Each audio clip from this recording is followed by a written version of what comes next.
Ladies and gentlemen, welcome back to the Lucha Underground Luchador Spotlight. Last week we talked about the Disciples of Death. And by last week, I mean on Saturday, so just 3 days ago. Before that, we talked about Katrina.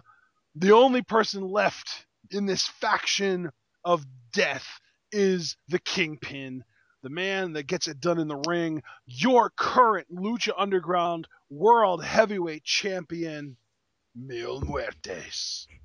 I love the character Mil Muertes. I have to say, in the first season, he probably had one of my favorite backstories of anybody. I'd say the closest competition he has is Pentagon, because I love the video packages and the things they did with him. But Mil Muertes, the idea that this guy does have a mythos for being the way that he is. And, it's actually quite sympathetic when you think about it. I mean, I just love it. I think this is actually a more nuanced character potentially than we may even give it credit for. And I'm just really excited to talk about his continuation as the Lucha Underground Heavyweight Champion here today. Yeah, I think that it's also one of those things where you said that he might have a more nuanced character where you can find sympathy in him. And I think that the other big bad that you and I are both going to try and link him to in season 2, that being Matanza, there's a level of sympathy there as well. Absolutely. I would completely agree with that assessment. Cueto's whole Pitbull speech on Ultima Lucha really garnered a lot of sympathy for Matanza, I think. Exactly. And that's what I love about this, Ashton, is that they're not like these just kind of Black and white. one-dimensional black and white, monster characters. They have this nuance so that even if they are ultimately evil, it isn't without its tragedy. So Nuance and subtlety, the two biggest weaknesses of WWE Creative. they cringe just hearing the words. But I gotta tell you, man, what do you think about Mil Muertes? Oh, I absolutely love Mil Muertes, and it's funny too because like I'm one of those obnoxiously over rational types, and John, you know that. I'm just saying that for our audience, for those that haven't been around long enough to have caught on, which is maybe like 2 minutes. But I always try and overanalyze everything, and I think that one of the most interesting things to me about Lucha Underground.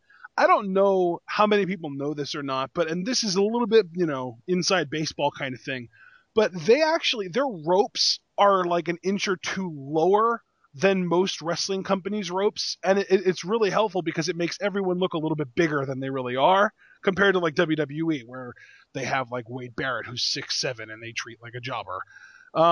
And it's great for Mil Muertes because he is not that big of a guy. He's built like a brick shit house, but Right. I think he's like 6 feet tall, maybe 6'1" at most. Yeah. So it's crazy to think that they've got this like, and that's the thing too. He's like a 40-year-old dude. Like you would never guess that just seeing the way that he's 6'1" according to Wikipedia, 245. So yeah, he's a thick guy. There's no questioning that he's thick. But I don't think anybody would call him like a super heavyweight by any means. But on Lucha Underground, he looks and acts and is booked and written like a super heavyweight, and I absolutely love that. Can I just say something too before we really get into it? I'm so glad that you mentioned that he is 40, because you're talking like a 40-year-old guy. He's the heavyweight champion of the world, and I totally buy it, just, Yeah. Unequivocally. It just really shows you that if you know how to utilize your guys, you really maximize what they're great at. And Mil Muertes just has this look. Like you said, he's built, like a shit brick house, to use your words. And it's just amazing to me that the guy's 40, because when you first told me that, I was like, no freaking way. But then again, we do talk about the cultural differences that, guys that do like Lucha Libre and work in those organizations, they may not have the wear and tear that WWE guys do. So I think that also helps. And yeah, Mil Muertes being 40, like, this is like his peak right here. He is just killing it right now. And for those of you that are unfamiliar with Lucha Underground, but are familiar with, I don't know, maybe AAA, in AAA, this guy's Ricky Banderas. Or if you're not familiar with either one of those companies, but you have been relatively consistent keeping up with TNA for the last decade or so, he used to be in TNA. He was Judas Macias. Yeah, and that's the connection that I knew him. That's how you got me to get the light bulb to go off, because when he was Judas Macias, and then to see how far he's come with this, Yeah. good God, persistency really is key, people, because Mil Muertes is amazing. Well, and another one that he's been in that people might know him from, when he was in Wrestling Society X, he was one of the main characters on that show, and I think he went by just Ricky Banderas there. Yeah, okay. It was either Ricky Banderas or El Macias. I don't remember which one it was on WSX, but he ended up, I think, the last show of that program, of literally the last episode of that TV show, he won the title. Right. So I think it's time to talk about his season 1, though. Yes. All right, so we've already talked pretty much to death, pun intended, what happened with him and Katrina throughout season 1, but let's just kind of re-gloss over it. I don't want to get super specific. I don't want to take up more than like 6 or 7 minutes on this. He was brought in by Dario Cueto for the purpose of retiring Blue Demon Jr. Yes. That was his first match, and even though he didn't necessarily retire Blue Demon Jr., he brutalized him, and Chavo Guerrero came out and kind of did the final blow. He hit Blue Demon over the head with a chair, which pissed Mil Muertes off. But he didn't get revenge until much later on in the season. That being said, I think the biggest thing worth noting, other than all of the squash matches that he went through after this, is the backstory. Yeah, love the backstory so much. So, John, because you are such a big fan of the backstory, I want you to tell our audience what Mil Muertes' backstory is. And first of all, because I don't know if you'll remember it or not, it's a tough name to remember. His real name, before he became Mil Muertes, was Pascual Mendoza. I actually just remembered it while you were talking, but I'm glad you covered me regardless. So, Pascual Mendoza, he survives this just ferocious earthquake that was just off the charts, but it ended up killing his parents. Katrina finds him amidst the rubble, and the stone is actually a bit of the rubble that he carries around with him to really remember his origins, remember that this is where my parents died. So it's kind of like Batman-esque in a way, but he chooses the path of the Joker, more or less. You know, he indulges in that darkness, and I really love it. It's great. Yeah. So after that first match with Blue Demon, like I said, he goes on a little bit of a run. He kills Famous B, he beats Drago fairly convincingly, and then he just dominates Ricky Mandel. And actually, I think I got those backwards. I think Ricky Mandel was first, Famous B was right before episode 8 of Lucha Underground, where we got the 2 10-way matches. He was in the Battle Royal, and of course he won it. And then it came down to him and Phoenix in a singles match later on that night, where the winner would get to enter Aztec Warfare at number 20. The loser enters at number 1. Mil won that, so he entered Aztec Warfare at number 20. And let's not forget that in Aztec Warfare, normally we just kind of skim over Aztec Warfare, but this is noteworthy because he was in the final 3, and it took Johnny Mundo and Prince Puma double teaming him to put him away. Yeah, both guys just kind of mounting on top, getting the pinfall attempt, and yeah, that's how Mil Muertes was eliminated. He had a very dominant performance here. Absolutely. So then we see a few more matches of his, but his first loss comes at the hands of Phoenix. Phoenix beats Mil Muertes. Lots of emphasis in this match on Phoenix's never say die attitude and that he's always coming back, kind of playing off the fact that he's the Phoenix, so he rises from the ashes, and they build on that and say that he's got the power of 1,000 lives, right? Right. So then Katrina sees this. She sees Mil is undefeated, but Phoenix beat him, so we can't let Phoenix stick around. So she goes to Phoenix, she makes out with him, she uses her seductive attitude and she makes out with him. What more do you need to say? Right. Her sexuality, I think, is a good word to say. To try and sway Phoenix to make it seem like she's on his side, really, when she's really being a double agent here, because the entire goal is to get Phoenix to bury Mil so that she can revive him and have him kill Phoenix. It's a power play. Right. It's a power play for the good of the group. So, right. Yeah. Yeah. She straight up, she does a great job too. And we talked about this in our Katrina spotlight, where she tells Phoenix, you can't tell anybody or Mil would bury both of us and that kind of thing. And he would have. Because we do see once he does find out, she tells him, and he grabs her by the throat and literally lifts her off the ground. But apparently he needs nothing. That's the line that he said. I think that's the only line verbally that he said all season was, I need nothing. Yeah, that was it. Right. So then we just get again kind of a series of squash matches. He kills Chavo Guerrero. He ends up a few instances where he wants Katrina to do the lick of death and she refuses. And then we get to another match, Mil versus Phoenix. Katrina shows up, but it doesn't matter. Mil wins anyway. And lots of Phoenix saving Katrina from Mil. But eventually all of this builds up to grave consequences. Yes, yes. I think my favorite match of the season, personally. That match was so good. And at grave consequences, Katrina helps Phoenix to bury Mil Muertes, literally put him in a coffin and shut the lid.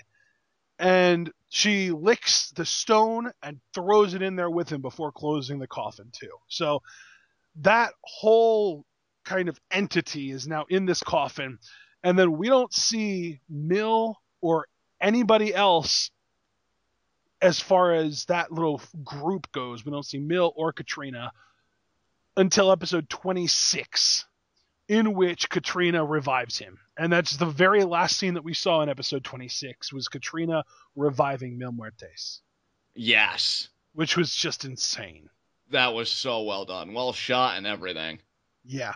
And then on a couple episodes later, she tells Cueto that Mil is coming back, demands a death match, and then Mil puts Phoenix through a freaking building. And that's not hyperbole either, folks. I mean, quite literally. Literally power bombs him through the ceiling of a building. It's incredible. Such imagery there, and it's really such violence for poor Phoenix, so. Right. So then, in episode 31, Katrina tells Cueto, and this is when Cueto is trying to set up the world title match for Ultima Lucha, because he made this big announcement, Ultima Lucha is going to be a thing, we need a world title match, we need a main event, so this is what we're going to do, blah, blah, blah. Katrina gets in his face because Mil wasn't included in the plans to determine the number one contender for Ultima Lucha, tells him that Mil wants the title, and Cueto sets up Mil versus the man that ended up becoming the number one contender, that being Drago, in 2 weeks, because the following week was all night long, for a Lucha Underground title shot at Ultima Lucha. Yes. And this is also noteworthy because this is the point where she tells Cueto, even the monster you keep in that cell is no match for Mil Muertes. Right. Huge moment right there. So then we get the big backstage scene involving Katrina summoning the Disciples of Death and them knocking Team Havoc out. And then Mil shows up and escorts her out to the ring where he faces Drago. Yeah. So he beats Drago pretty easily. And it's also got a lot to do with the fact that Hernandez attacked Drago before the match even started. But still, Mil was completely relentless in this match. Oh, absolutely brutal. Yeah, he brutalized Drago here. It was a pretty decisive victory, even with the Hernandez interference. And yeah, Death claims another one. Yeah. So we really just, other than, as far as moving forward, the only other real match that Mil had up until Ultima Lucha was against Son of Havoc. Which, right. Again, it was relatively back and forth until the Disciples of Death decided to start beating down on Helico, and Katrina was choking out Ivelisse. Son of Havoc went out there to make the save, and this allowed Mil Muertes to get the upper hand. Yes. So then we get a big Puma Muertes face-off. Conan tried to save Puma with his cane and ended up getting tossed into the casket, and Puma ate a flatliner. And then on the go-home show to Ultima Lucha, easily my favorite in-ring segment that wasn't a match of the entire season. Prince Puma was supposed to speak for the first time. Mil shows up, the Disciples of Death attack Puma, and Puma just dominates them. All three of them, 3-on-1, Puma beats them, and then Mil comes in and ends up getting beat down and 630. So even though we're talking about Mil here, and I love Mil, this moment was so amazing for Puma, who, I'm going to just throw it out there right now, pretty sure Puma is actually our last spotlight. Yes. But I do agree that confrontation was amazing. A great moment for your champion, really making him look strong for the biggest title defense of his reign. And Imagine it's that, great stuff. John. Going into a big, important title defense, they actually made their champion look strong. It makes me incredulous. It makes me incredibly annoyed with WWE. I know. Yeah, you and me both. But anyway, so then we get to Ultima Lucha, part 2, the main event, the last match of season 1, Mil Muertes, Prince Puma, and Mil picks up the win. He ate a 630 and kicked out, but Puma ate a flatliner and kicked out. It took a middle rope flatliner to put Puma away, and Mil walks away as your Ultima Lucha, Lucha Underground champion, and the Disciples of Death with the Trios Championships, and we get one of the most badass 5-person poses I've ever seen in wrestling. Yeah, such an amazing payoff, dude. Because I remember in our early Lucha Underground reviews, for season 1, I think it was me, maybe it was even both of us, that just felt like it was inevitable that Mil Muertes was going to be Lucha Underground World Champion. If we got anything wrong, I think we both thought it would have been sooner than the Yeah, very well, first I Ultima Lucha. remember very specifically you wanted him to win Aztec Warfare. Yes, that's right. Because you That's had right. this big hang up like the first champion needs to be a heel. Yes, because here I am, this traditionalist, like, you want to set it off on the right, tempo and everything. Lucha Underground was like, screw that, we're going to blow your mind, and boy, did they ever, because this was such a satisfying payoff. Yeah, it really was. And I think with that, we can start looking into season 2. And immediately, I do think that the first thing that's going to happen is we're going to get Mil versus Puma one-on-one for the title, and Mil is going to retain because, again, no Conan. Exactly, yeah. I do think Mil is going to retain here. I agree with you. That'll be one of his first title defenses. And then I hope, for Puma's sake, even though, again, we should keep the focus on Muertes, that, it does make him kind of question himself, like, I've got no Conan. What do I do now? I have to go back to the drawing board. I have to go back to square one. So, yeah, I do agree that that'll be one of the earliest title defenses. I really don't even know when Gift of the Gods will come into play. But I would have to think maybe middle of the season that'll be. I would even like to see, since he kind of called him out in that Thanksgiving video, maybe Johnny Mundo finds a way to get a title shot, but of course he'd lose. I have no designs about him winning. Just keep giving Mil these legitimate title contenders. And really alongside that, dude, for me, I want to see more development for Mil Muertes, because, like, he has my favorite backstory. I want to see how Death handles all of this power, particularly his dynamic with Katrina. How does that change as her influence grows, if at all? So I'm really hoping they explore that as well and give Mil Muertes even more depth for the second season. Yeah, I think that the Gift of the Gods is going to happen in the first 10 episodes, honestly. I would have to agree with you. Yeah, that sounds like a good parameter for me. I only wanted to say that because you did say middle of the season, which would be more like 15 to 25-ish. I'm thinking first Right. 10.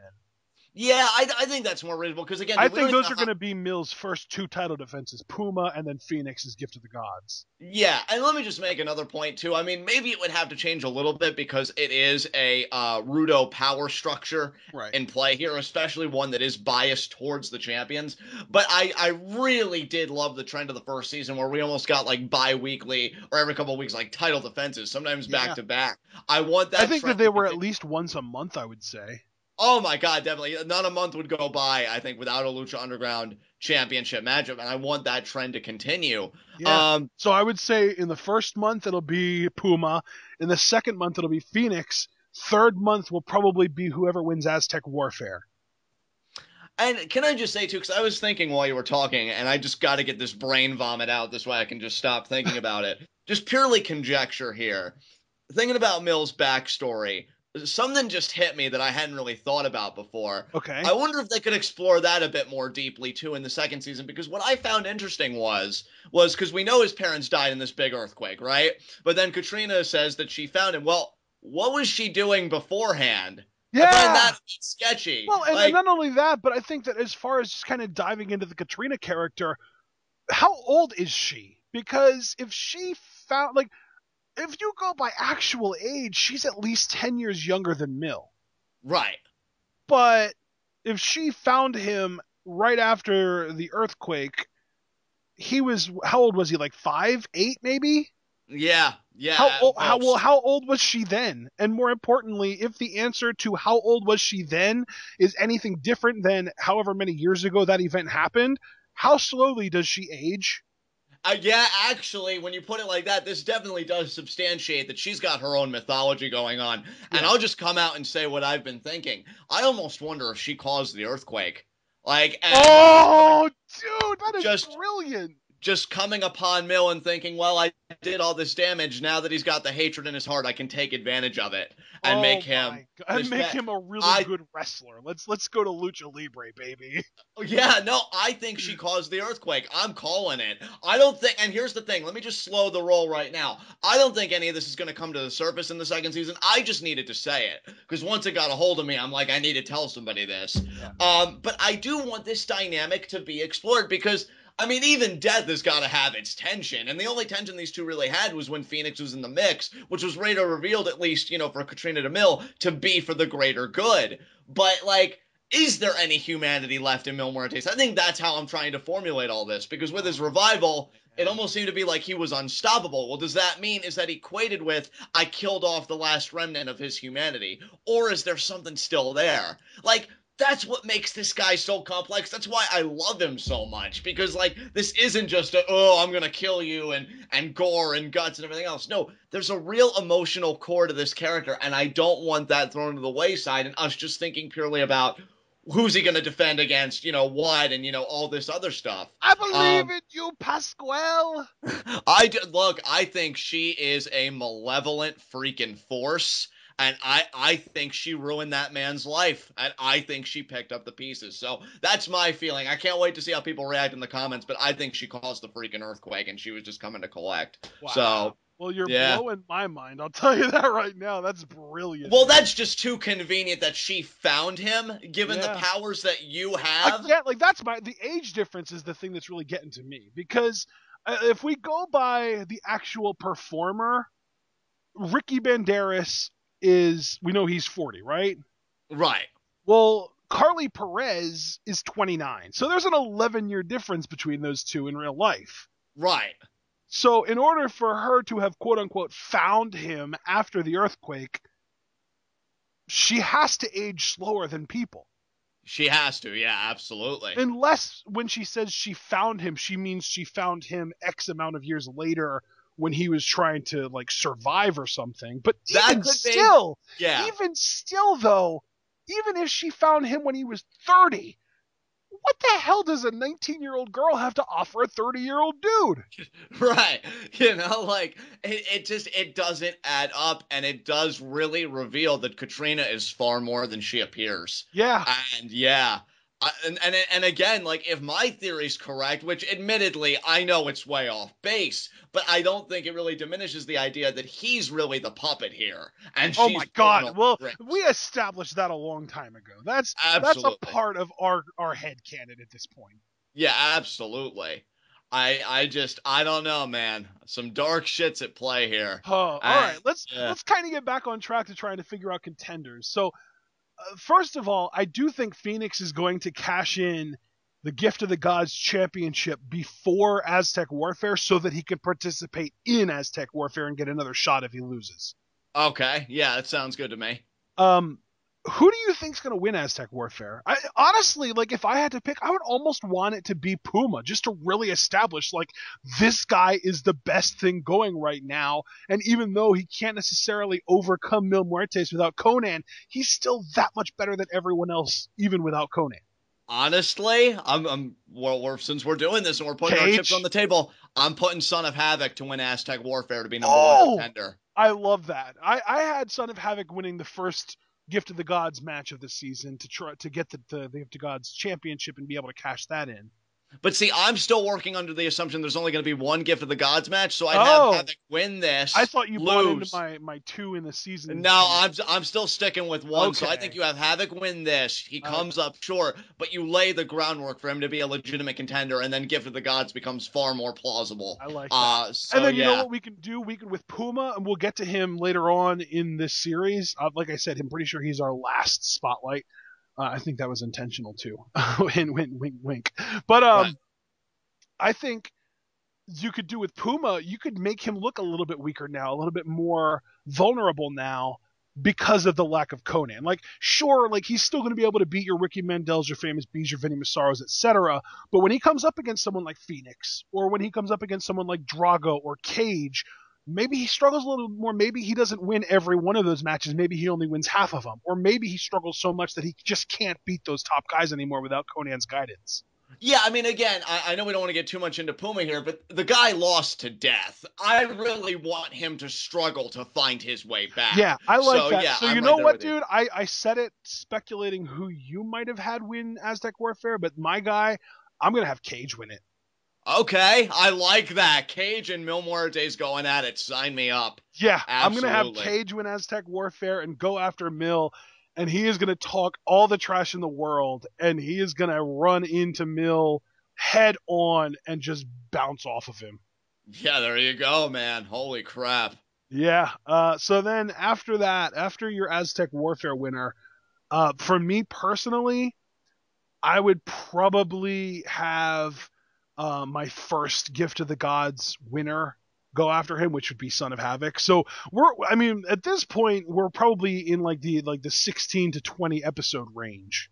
Right. So I'm having whoever wins the first Gift of the Gods 7-way unification match of the season for me, which would end up being Son of Havoc, would go after Mil in that 16 to 20 episode range. What about you?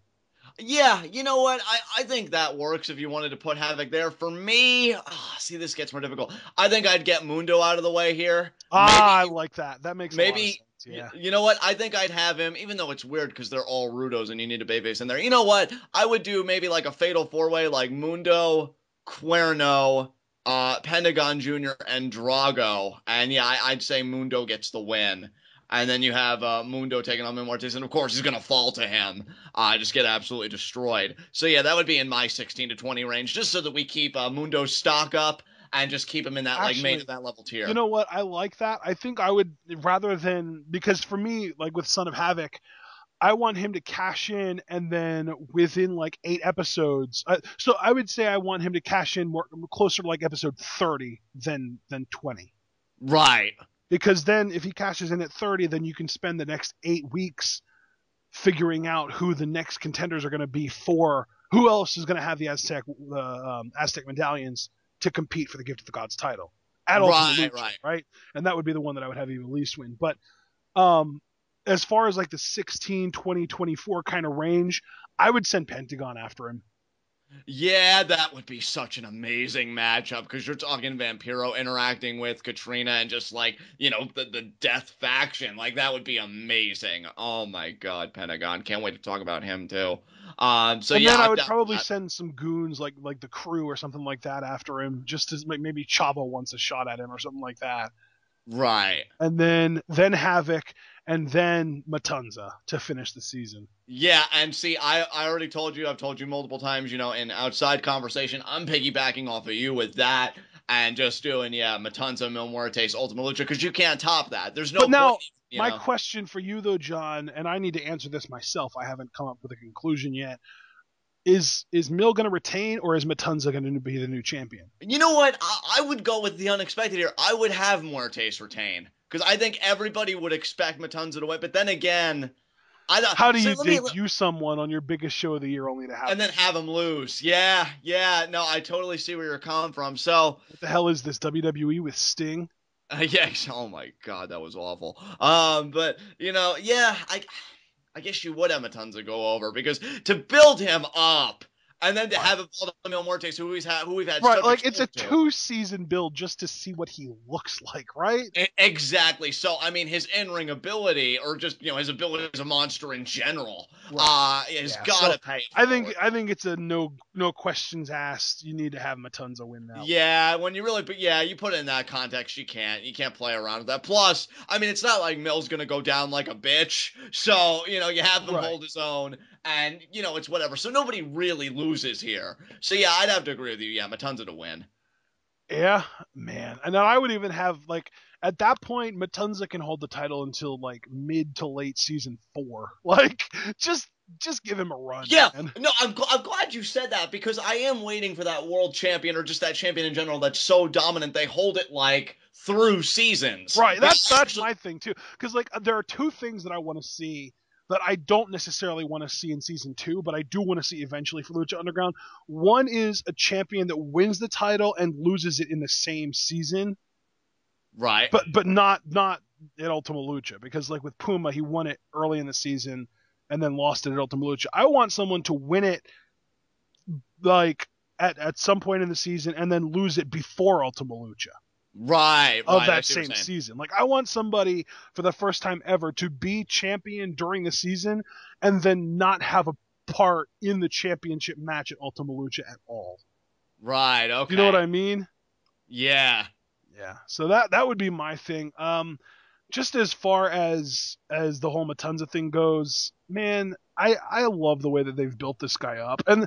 And that's the crazy thing too, is we don't even know if he's supposed to be human or not. Dude, here's the thing, We and don't I even know if Dario Cueto is supposed to be human or not. here's the thing, and I mean this as like the biggest compliment of any heel, or I should say Rudo ever. Any opponent that would challenge Matanza for that world title, I would be fearful for because we Squash saw him match. eat a man's face. Squash Dude, match, yeah. screw squash match. Like you think he's gonna Survival adhere match. to survival? You think he's gonna adhere to a damn bell? Like he's the. Let me put it to you this way: the one thing I have Well, it would always almost wanted. have to be like Lana and Rusev, where Cueto would have to call him off. Yeah, exactly. I mean, let me put it to you guys this way so you really understand how intimidated I am by a Matanza world title reign. The one thing I've wanted to do is do a live reactions of Johnny Mundo winning a world title. If I had the chance to do that, but he had to beat Matanza, I'd be like, nah, pass. Pass. I wouldn't want him to step in the ring with that because then they'd probably write him off TV when his face got ripped off. So, yeah, this guy, he's just going to kill everybody when he finally wins that gold, and I do believe he will. You know, another Yeah. really, really interesting route that they could go that I hadn't even thought of. What if Cueto and Matanza show up earlier on in the season and win the title from Mill right away? That could be too. Yeah, we're all expecting this death empire to last, well, a good long while, to But put it that's the one thing, way. though. Like, what Yeah. if they've done all this building and all this amazing, like, look at how dominant this group is, only to have Matanza rip it all away from them in just a couple months? And they would do it too, because they have the balls. They would. Well, They'd be that's the like, thing too, is they do. You see, like for example, something like in WWE when somebody gets built up. Sometimes you feel like, yeah, they're getting built up, they're getting pushed, they're going to be a big star. Sometimes you get more of the feeling like, oh, this guy's getting built up. I can't wait until Cena beats him. exactly. Like you Yeah. don't know, like are they really building Mill up because they want people to perceive Mill as a total badass and buy his merch and see him as super awesome and cheer for him, or I guess if he's a heel, boo him, or are they building him up just for the sake of being like, yeah, Matanza beat that? And you know what would be fascinating about that, Ashton, if I could just add my 2 cents, is I think that would really play again into the dynamic that I want to see played with, being Katrina and Muertes, because let's remember what Katrina said to Dario Cueto that stuck with me in that office scene that you mentioned earlier, where she said, you know, even that monster you hide in that cage is no match for Muertes. She also said in the same segment, all beings living or dead crave power. And I just feel like Katrina would see Matanza taking care of Mil Muertes so easily and crave that power. Katrina isn't one to stand idly by and Dude, be a spectator. I just got a crazy idea. Okay? What if Mill is also a pawn like Phoenix was, and Katrina's end goal is for her to be in control of Matanza? Honestly, dude, I've had similar thoughts. Maybe not necessarily in the vein of Muertes is only a pawn, but I mean, hell, I just came up on here and I said she caused the damn earthquake, so that certainly isn't a stretch Well, by no, comparison. that's the thing though. Like, what if she is only doing this with him because she knew that he was powerful enough to get to the point where Matanza would have to be used against him? That would be very interesting. And here's the thing, like I don't really feel like you can put constraints on Katrina's power. I mean, she probably knows more about the temple and everything going on than even Cueto does, and Cueto does seem like he knows a lot. So yeah, it wouldn't surprise me if she knew about that monster long beforehand and said, "Well, I'm gonna fight fire with fire and draw him out." That wouldn't surprise me at all, dude. That is crazy. This reminds me of frickin' Doomsday, man. So is it January yet? Sadly, we're another month away. Damn it. But luckily, it's only 1 month now, rather than the 5 that we had to wait starting in August. Oh, thank Christ. We're Yeah, I mean, 80% there, John. dude, it's still too long. It is. It's still too long. I And mean, that's what she said.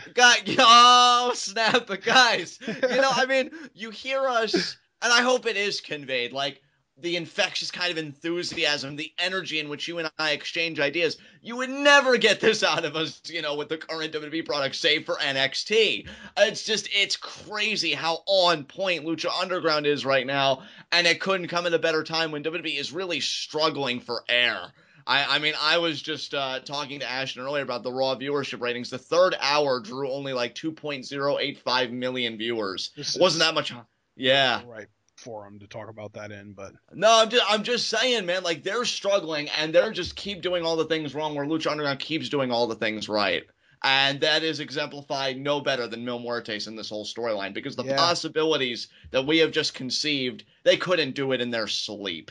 So and the crazy thing too is, like, we do this a lot for WWE, where we come up with all these cool ideas and all these unique things that they could do that would make them money and all that stuff, and they always consistently, without fail, take the lamest, easiest, laziest route that they can possibly go with.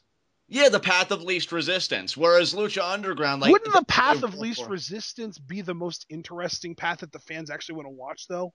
Well, no, because path of least resistance means just like laziest, most apathetic, just the easiest time, and there's no meat on the bone, so to speak. I thought path of least resistance meant like you were just trying to get the most out of the least amount of effort, which would be just like take that little ounce of extra effort that it requires to write something interesting and get all the rewards. See, I always saw it the other way, but if I am wrong, I mean, certainly you are right. But regardless, my point is, Lucha Underground, they make you work for it, man. Exactly. Like, they're the opposite of lazy. They work hard to get you to enjoy their product. Yeah, they take you on that ride. And and I was kind of smiling to myself, because when you were describing yourself earlier, I mean, you're overly analytical and you think things too much. That's why I love Lucha Underground, because they keep a guy like you on your toes. Because I know there were so many times for both of us that we thought it was going to go a certain way, and they faked us out. And what other promotion can we really say that about? It's just beautiful, and that's why I really can't wait to see what unfurls for Mil Muertes, because he's the world champion. And I think that's kind of the biggest difference for me too between Lucha Underground and NXT is that Lucha, they're both great wrestling shows. I love both shows. I'm not trying to say anything bad about NXT or really even imply that NXT is anything but great, because it is awesome. It is. Right now, given that Lucha Underground is not showing right now, NXT is my favorite wrestling promotion going right now. Oh, agreed. 110%. But to me, the biggest difference is that NXT is very, very simple storylines. Everything is very, okay, A went to B, so you know that C is coming next. Lucha Underground takes those simple storylines and throws them against the wall, man. They don't give a shit about simplicity. They really don't. I mean, and it's so funny because like Triple H in his interviews always says, well, with NXT we can afford to kind of appeal to a different type of fan, sort of implying that they're more pandering to internet fans, whereas to me they're doing what the main roster should be doing. They're more kind of pandering to the lowest common denominator, but in a good way. Whereas with the main roster, they're just pandering to Vince. That's really all it is. Exactly. It frustrates me. How can I articulate this? Because I feel like when they say, "Oh, we appeal to the internet fan," that's pretty much saying, "Oh, we put the guys on that you like." But it's so much more than that. Right, and that's the thing too. Is if you really think about it, casual fans of wrestling, they'll cheer for whoever you portray as really good.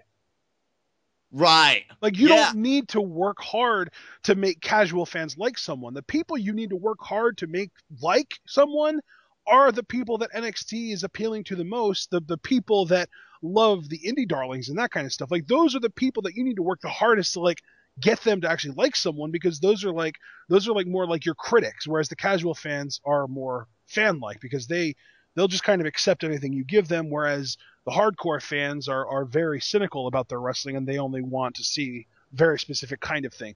Lucha Underground, though, they don't give a crap about casual fans and hardcore fans, anything like that.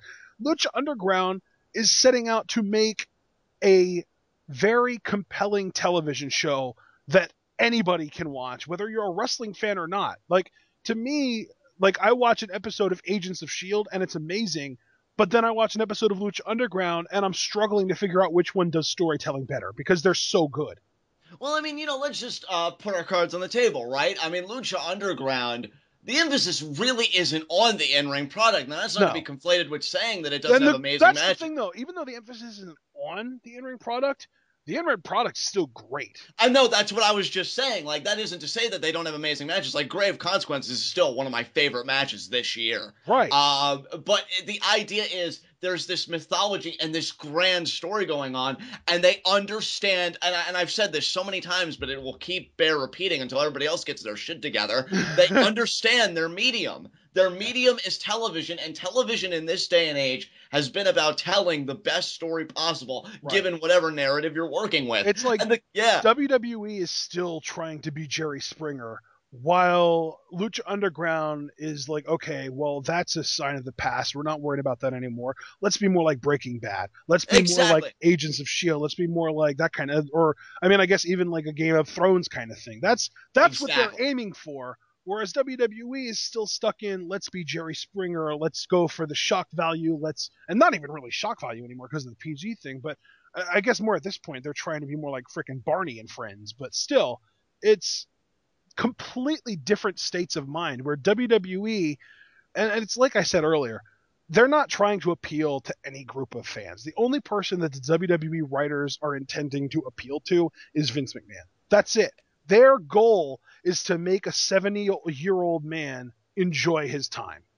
And that's not going to cut it. And I said it from early on when you and I first started watching Lucha Underground, and I can say it now, after all this time. There is no other wrestling product right now that is like this product. And it's revolutionary. And Mil Muertes really is a great example of why it's so great. And that's another thing. As far as WWE goes, they aren't completely without flaws, or they aren't completely without successes, I should say. Right. Because just as recently as 2011, we had a 40-something-year-old Mark Henry as a dominant world champion, and you and I ate it up like candy. Yeah, so it's not like Lucha Underground is the only company that's able to do this kind of stuff. It's just that they're the only ones trying right now. Not only trying, but doing it consistently. Exactly. So really, I think that's what's great about Mil Muertes is the way that if you just tossed Ricky Banderas in a mask out there in a match against another guy in a mask, nobody's going to care. Some people might like, oh, look, that's interesting. Oh, hey, look, these guys are pretty athletic. This is interesting. But for the most part, nobody's going to give a shit.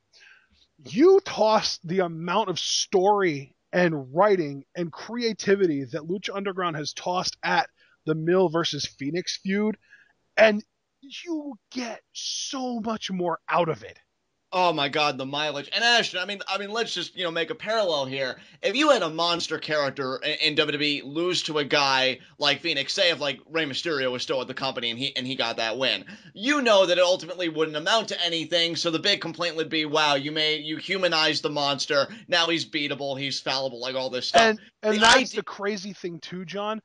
I think we should honestly do an entirely different commentary just on this, one of our topical videos. I think that the biggest problem plaguing the WWE right now, and it's not even necessarily just, oh, they're only writing for Vince.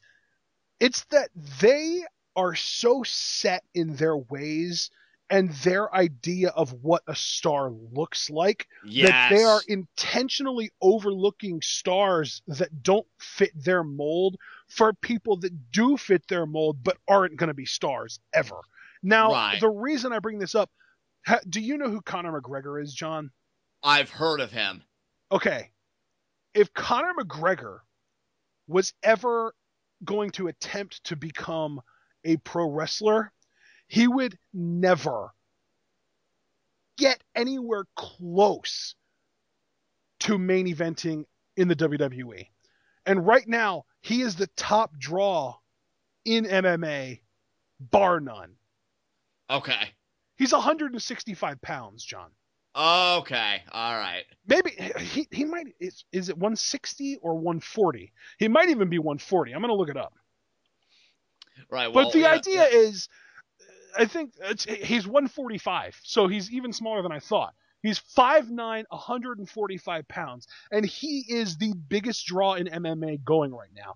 And yet, if there were people in the higher ups of UFC that had this preconceived idea of what a star was, he would never get any kind of publicity whatsoever. And if he ever got as quote unquote over as he is right now, they would have squashed him. They would have had him lose over and over and over again. Right, exactly. They would have done to him what they did to Cesaro. Yeah. Whereas, like I was saying earlier, Lucha Underground, the first time Mil Muertes has this loss, they have the ingenuity to make it a part of a much grander story. Yeah, and Mil is, and that. The reason I made that point is because Mil is not this like bodybuilder looking guy. Right. He's a thick, big, scary looking guy, but he is nowhere close to somebody that if he was in WWE, they would perceive as, oh, he's got star written all over him. But Lucha Underground says, we don't give a shit what you look like because we're going to write you into being a star. Exactly. It has such an old school ECW vibe to me when you echo that sentiment. Because, look at what they did with tag teams like Public Enemy and stuff like that. The Dudley Boys, dude. And the Dudley Boys, they really couldn't... the Dudley Boys, in the mid-90s, the Dudley Boys were a couple of fat dudes. Exactly. Nobody should have cared about them as far as WWE goes, but for some reason, they got over, and they got over in ECW, and they've been over literally ever since. Even to this day, they're on the main roster getting pops. Yeah, I just get that exact same vibe with Lucha Underground because they say, listen, it's not what you look like, it's what we can do with you that matters. The power of the pen, so to speak, and the way they've written Mil Muertes and this whole Death faction. Yep. Just give me season 2 already. God Absolutely. We've gone way too long. We've gone 45 minutes at this point, but I think that was a healthy discussion for us to have. Maybe it would have been more appropriate in a separate commentary, but I'm going to just leave it in here as a little nugget for our fans to be surprised by. Really, though, Mil Muertes is awesome. Mil has a great look for the role that they have written him to play, and that's what it all comes down to, is whether the person matches the character being written, and he does it incredibly well. And I can't wait for season 2. I can't wait for his season 2. And really, I can't wait just for Lucha Underground to be back in my life, because the fact that we're going to be back to reviewing Raws in January, Lucha Underground is going to be like that shot of vodka that helps us to get through Raw. Exactly. So thankfully, we're going to be back to having amazing Wednesday nights rather than just really, really good Wednesday nights with NXT. It's going to more than double our pleasure on Wednesday nights because Lucha Underground's coming back. So it's going to be amazing, but we need to wrap this thing up. Ladies and gentlemen, most of you already probably guessed this by now. On Thursday, we're going to be covering Phoenix. Pretty easy link there to Mil. And then let's see who can guess what's after Phoenix. It's a little bit of a left turn from the directions we've been going, but I'm curious to see if people can make the link. So until then, this has been an amazing, fun episode. I'm glad that we got the WWE versus Lucha Underground discussion out of the way here. And we might have to make another commentary just talking about the WWE's preconceived notions of what makes a star and what doesn't. Until then, though, again, Phoenix on Thursday. We'll see you all there.